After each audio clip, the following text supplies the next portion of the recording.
દિવંગત વિજય રૂપાણીની અંતિમ વિધિનો નિર્ણય પુત્રના આવ્યા બાદ લેવાશે. પુત્ર ઋષભ અમેરિકાથી વતન પરત આવવા માટે રવાના થઈ ગયા છે. અંતિમ વિધિ રાજકોટ કરવી કે ગાંધીનગર તે અંગે પુત્ર ઋષભ આવ્યા બાદ જ નિર્ણય થશે. અગાઉ આજે સવારે જ અંજલિબેન રૂપાણી અમદાવાદ આવ્યા હતા. તેઓ હાલમાં તેમના ગાંધીનગર ખાતેના નિવાસસ્થાને હાજર છે. હાલમાં દિવંગત વિજય રૂપાણીના ગાંધીનગર ખાતેના નિવાસસ્થાને પરિવારજનોની સાંત્વના આપવા માટે રાજકીય નેતાઓ અને પરિવારજનો પહોંચી રહ્યા છે. રાજકોટમાં અડધો દિવસ સ્વૈચ્છિક બંધ પાડવા કોંગ્રેસ પ્રવક્તાની અપીલ. કોંગ્રેસના પ્રવક્તા રોહિતસિંહ રાજપૂતે વિજય રૂપાણીના નિધનને લઈને રાજકોટમાં અડધો દિવસ સ્વૈચ્છિક બંધ પાડવા રાજકોટવાસીઓને અપીલ કરી છે. વિજય રૂપાણીની અંતિમ વિધિ રાજકોટમાં થશે. 3 દિવસ બાદ અંતિમ વિધિ થવાની શક્યતા છે. પુત્ર ઋષભ આવતીકાલે સવારે 4 વાગ્યે આવશે. ડીએનએ મેચ થયા બાદ પરિવાર રાજકોટ આવશે. એર ઇન્ડિયાની ફ્લાઇટ AI379 થાઇલેન્ડના ફુકેટ ઇન્ટરનેશનલ એરપોર્ટ પર ઇમરજન્સી લેન્ડિંગ કરવામાં આવ્યું છે.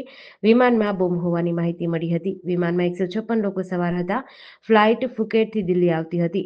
ન્યૂઝ એજન્સી રોયટર્સે ફ્લાઇટ રેડર 24ને ટાંકીને જણાવ્યું કે એર ઇન્ડિયાની ફ્લાઇટે ભારતીય સમય મુજબ સવારે 9:30 વાગ્યે ફુકેટ એરપોર્ટથી ઉડાન ભરી હતી. વિમાને આંદામાન સમુદ્ર પર મોટો ચક્કર લગાવ્યા પછી ફુકેટમાં ઇમરજન્સી લેન્ડિંગ કર્યું. નેશનલ થાઇલેન્ડે અહેવાલ આપ્યો છે કે બોમ્બ ધમકી મળતા જ ફુકેટ એરપોર્ટે એરપોર્ટ કન્ટીજન્સી પ્લાન એક્ટિવ કરી દીધો હતો. એરપોર્ટ અધિકારીઓએ જણાવ્યું કે ધમકી અંગે તમામ જરૂરી પગલાં લેવામાં આવ્યા છે. ઈરાને ઇઝરાયલ સામે બદલો લેવા માટે સૌથી વધુ ડ્રોન છોડ્યા છે. ઇઝરાયલ સંરક્ષણ દળોએ કહ્યું છે કે આ ડ્રોન આગામી 1 થી 2 કલાકમાં ઇઝરાયલ પહોંચી શકે છે. હાલમાં આ ડ્રોન ઇરાક અને જોર્ડનના હવાઈ ક્ષેત્રમાં છે. જોર્ડનની રાજધાની અમાનમાં સાયરન વાગવા લાગ્યા છે. ટાઈમ્સ ઓફ ઇઝરાયલ અનુસાર IDFએ ચેતવણી આપી છે કે ઈરાન ટૂંક સમયમાં મોટો મિસાઇલ હુમલો કરી શકે છે. આ પહેલા આજે સવારે ઇઝરાયેલે 200 ફાઇટર જેટ વડે ઈરાન પર હુમલો કર્યો હતો. ન્યૂયોર્ક ટાઈમ્સ અનુસાર ઇઝરાયેલી સેનાએ તેહરાનની આસપાસના ઓછામાં ઓછા 6 લશ્કરી ઠેકાણાઓને નિશાન બનાવ્યા છે. આ 6 સ્થળોમાંથી 4 સ્થળોએ પરમાણુ સ્થળો પણ હાજર છે. ઈરાનના સરકારી મીડિયાએ પુષ્ટિ આપી છે કે ઇઝરાયેલી હુમલામાં ઇસ્લામિક રિવોલ્યુશનરી ગાર્ડ્સ કોર્પ્સના કમાન્ડર હુસેન અલી સલામીનું મૃત્યુ થયું છે. અલ જઝીરા અનુસાર ઈરાનના 2 અગ્રણી પરમાણુ વૈજ્ઞાનિકો મોહમ્મદી મેહદી તારાનચી અને ફરેદુન અબ્બાસી પણ આ હુમલામાં માર્યા ગયા છે. ઊંઝા તાલુકાના ખટાસણા રોડ પર આવેલી મેદાદા ઇન્ડસ્ટ્રીઝના તમાકુના ગોદામમાં આગ લાગી હતી. આગની જ્વાળાઓ આકાશને આમથી જોવા મળી હતી. આગની જાણ થતાં જ મહેસાણા મનપાના ફાયરની ટીમો તાત્કાલિક દોડી ગઈ હતી. ફાયર ફાઇટર્સે લગભગ 50,000 લીટર પાણીનો છંટકાવ કરી 6 કલાકની મહેનત બાદ આગને કાબૂમાં લીધી હતી. આગ પર નિયંત્રણ મેળવવા માટે JCB મશીનની મદદથી ગોદામની દિવાલો તોડવી પડી હતી. ગોદામમાં રહેલો તમાકુનો મોટો જથ્થો અને અન્ય માલસામાન આગમાં બળીને ખાખ થઈ ગયો હતો. આગના કારણે આસપાસના વિસ્તારમાંથી મોટી સંખ્યામાં લોકો ઘટના સ્થળે એકત્ર થયા હતા. બોલિવૂડ એક્ટ્રેસ કરિશ્મા કપૂરના પૂર્વ પતિ અને બિઝનેસમેન સંજય કપૂરનું અવસાન થયું છે. આ દુઃખદ ઘટના ઇંગ્લેન્ડના ગાર્ડ્સ પોલો ક્લબમાં બની હતી, જ્યાં તેઓ પોલો રમી રહ્યા હતા. ગેમ દરમિયાન સંજય અચાનક જમીન પર ઢળી પડ્યા. તેમને તાત્કાલિક હોસ્પિટલે લઈ જવાયા, પરંતુ ડોક્ટરો તેમને બચાવી શક્યા નહીં. તેઓએ જાણીતા બિઝનેસમેન હતા અને પોલો રમવાના શોખીન હતા. તેમનું અચાનક વિદાય તેમના પરિવાર, મિત્રો અને પ્રિયજનો માટે આઘાત છે. કરિશ્મા સાથે લગ્ન કર્યા પછી સંજય કપૂરે પ્રિયા સચદેવ સાથે બીજા લગ્ન કર્યા. સંજયના મૃત્યુના સમાચાર બહાર આવ્યા પછી લોકો સોશિયલ મીડિયા પર શોક વ્યક્ત કરી રહ્યા છે.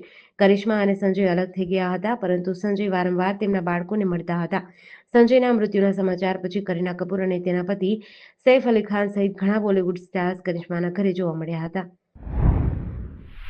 કેરાલા યુનિવર્સિટી દ્વારા 2019-20 અને 22માં શરૂ કરાયેલા પુરાતત્વીય ખોદકામના ભાગરૂપે કચ્છના લખપત તાલુકામાં લાખાપર ગામ નજીક 5300 વર્ષ જૂની પ્રારંભિક અને મુખ્ય હડપ્પા સંસ્કૃતિના મહત્વપૂર્ણ અવશેષો મળ્યા છે. આ ઉત્ખનનથી હડપ્પા સંસ્કૃતિના ફેલાવા અને જીવનશૈલી અંગે નવી માહિતી પ્રકાશમાં આવી શકે છે. લાખાપર ગડોલી ગામના રસ્તા નજીકના ખેતરમાંથી પ્રાચીન ગામના અવશેષો મળ્યા હતા, જેમાં સિમેટરી એરિયામાંથી 197 બરિયલ મળ્યા હતા. હાલમાં આ સ્થળ પર સ્થાનિક રહીશ અલાનાભાઈનું ખેતર છે. આ પુરાતત્વીય અવશેષો લગભગ 3 હેક્ટર વિસ્તારમાં ફેલાયેલા છે. 2019-20 અને 2022માં જૂના ખટિયા ગામ ખાતે કરવામાં આવેલા ખોદકામમાં 197 બરિયલ મળ્યા હતા. પાટણના વૃંદાવન સોસાયટીમાં રહેતા વૃદ્ધ મહિલા ગોદાવરીબેન પરમારની હત્યા કેસમાં નવો ખુલાસો થયો છે. આરોપી યોગેશ મકવાણાએ પોલીસ સમક્ષ કબૂલાત કરી છે કે તેણે પૈસાની માંગ કરી હતી. ગોદાવરીબેને પૈસા આપવાની ના પાડતા તેમની હત્યા કરી હતી. મહેસાણાના યોગેશ રતિલાલ મકવાણાએ પોલીસે પાટણ કોર્ટમાં રજૂ કર્યો હતો. કોર્ટે તેના 2 દિવસના રિમાન્ડ મંજૂર કર્યા છે. યોગેશે ગોદાવરીબેનને દુપટ્ટાથી ગળે ટૂંપો આપ્યા બાદ તે દુપટ્ટો શાકુંતલ સોસાયટી નજીક રોડ પર ફેંકી દીધો હતો. બી ડિવિઝન પીઆઈ પીડી સોલંકીના જણાવ્યા મુજબ પોલીસે હત્યામાં વપરાયેલો દુપટ્ટો શાકુંતલ સોસાયટી નજીક ઝાડ નીચેથી કબજે કર્યો છે. દુપટ્ટા પર રહેલા ડાઘાનો એફએસએલ રિપોર્ટ કરવામાં આવશે. અમદાવાદમાં એર ઇન્ડિયાની ફ્લાઇટ AI-171ની દુર્ઘટનાએ દમણ દીવમાં શોકની લહેર ફેલાવી છે. 12 જૂન 2025ના રોજ લંડન જતી આ ફ્લાઇટ અમદાવાદના સરદાર વલ્લભભાઈ પટેલ આંતરરાષ્ટ્રીય એરપોર્ટ નજીક મેઘાણીનગર વિસ્તારમાં ક્રેશ થઈ હતી. વિમાનમાં સવાર 242 મુસાફરોમાં 169 ભારતીય, 53 બ્રિટિશ, 7 પોર્ટુગીઝ અને 1 કેનેડિયન નાગરિકનો સમાવેશ થયો હતો. દુર્ઘટનામાં તમામ મુસાફરો સહિત જમીન પર પણ કેટલાક લોકોના મોત થયા છે. દમણ અને દીવના 16 યાત્રીઓમાંથી 15ના મોતને પગલે સંઘ પ્રદેશમાં શોકની લાગણી છે. દમણ ભાજપ કાર્યાલય ખાતે ધ્વજ અડધી કાઠીએ ફરકાવ્યો છે. ભાજપના નેતાઓ મૃતકોના પરિવારજનો સાથે સંવેદના વ્યક્ત કરવા દીવ રવાના થયા છે. પાટણના છીંડિયા દરવાજા વિસ્તારમાં રહેતા નિવૃત્ત અધિકારી અરવિંદ પટેલ સાથે સાયબર ઠગોએ મોટી છેતરપિંડી આચરી છે. વાપીની કૃષિ વિજ્ઞાન કેન્દ્રમાંથી નિવૃત્ત થયેલા અરવિંદભાઈ શેરબજારમાં રોકાણ કરતા હતા. તારીખ 1 માર્ચથી 10 એપ્રિલ 2025 દરમિયાન 9 જેટલા સાયબર ઠગોએ તેમની પત્ની નયનાબેનના એકાઉન્ટમાંથી કુલ ₹1.17 કરોડની રકમ ટ્રાન્સફર કરાવી હતી. આસ્ક ઇન્વેસ્ટમેન્ટ મેનેજર લિમિટેડ નામની કંપનીએ ઈમેલ મોકલ્યો હતો. કંપનીએ 20% પ્રોફિટનું આશ્વાસન આપ્યું હતું. ઠગોએ અરવિંદભાઈને વિશ્વાસમાં લેવા માટે 2 વખતમાં કુલ ₹2.05 લાખ ઉપડાવ્યા હતા.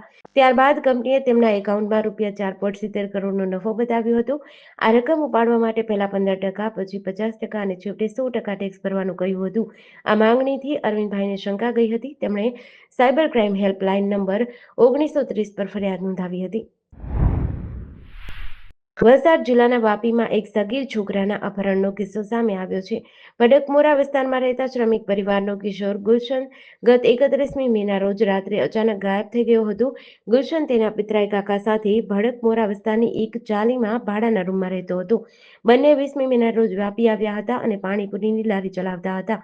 ઘટનાના દિવસે બંને જણા સાંજે કામ કરી રૂમ પર આવ્યા હતા. રાત્રે જમ્યા બાદ ગુલશને નજીકના પાનના ગલે જવાનું કહીને રૂમ છોડ્યો હતો, પરંતુ ત્યારબાદ તે પરત ફર્યો નથી. પરિવારજનો અને સગાવાલાને ત્યાં પણ તપાસ કરવામાં આવી, પરંતુ તેનો કોઈ પણ પત્તો ન લાગતા આખરે વાપી ટાઉન પોલીસ મથકમાં અપહરણની ફરિયાદ નોંધાવવામાં આવી છે.